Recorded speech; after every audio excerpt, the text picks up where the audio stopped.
What's up? If you've been following my weight loss program, you should have noticed that I did lop off the end of the frame like that, and I weighed it, but I can't remember what it is, but there's quite a lot of metal in there. It's nearly half a kilo, so that's gone. Bye bye, we don't need that.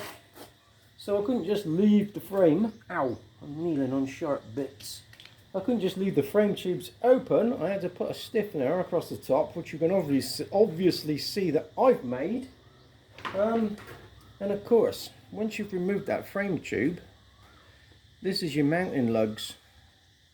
And that sits on the frame, and then the rest of it goes up around the seat. So now we've got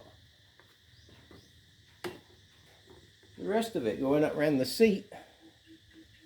And then this bit will now rest there, actually, on top of this thing that I made, and it will be screwed down through there, and that means I can quite heartily crash into trees, because quite often when you're trying to turn around and stuff and you're reversing, you do end up reversing into a bloody tree. Well, I can loop it on mountains, reverse into trees, and do anything else that can get my ass all twisted.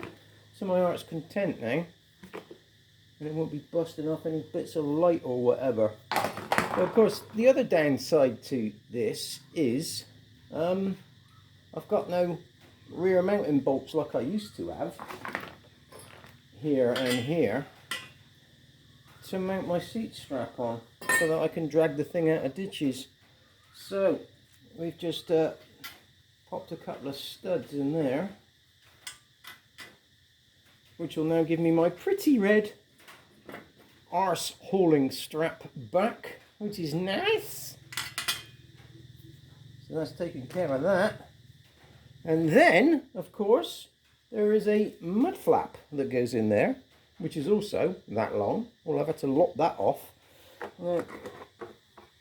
This was a proper head scratcher for quite some time. I just looked at it and thought, oh God, bloody hell, how am I going to do this?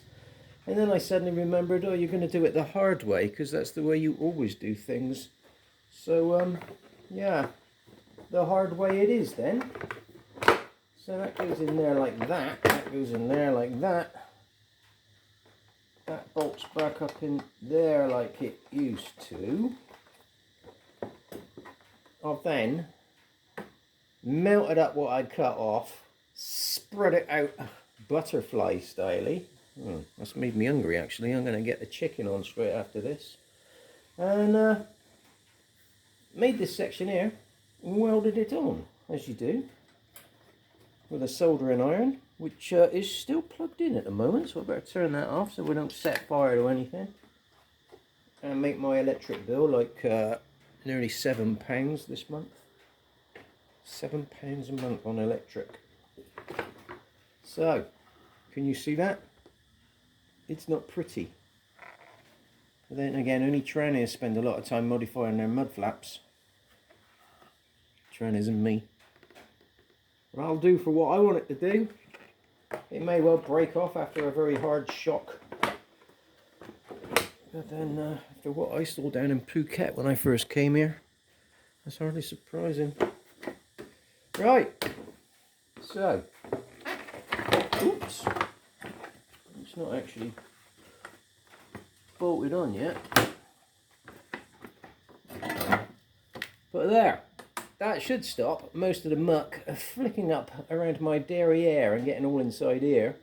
But the other thing is, I might just run a very small red LED in there, just for the sake of it. It's not going to weigh anything. It only needs one wire, 2 wires. So yeah, I could run a tiny little LED in there, just as a sort of driving home late one night in the dark kind of thing. And a small one at the front. But that is it on this edition of my madness. See you all later.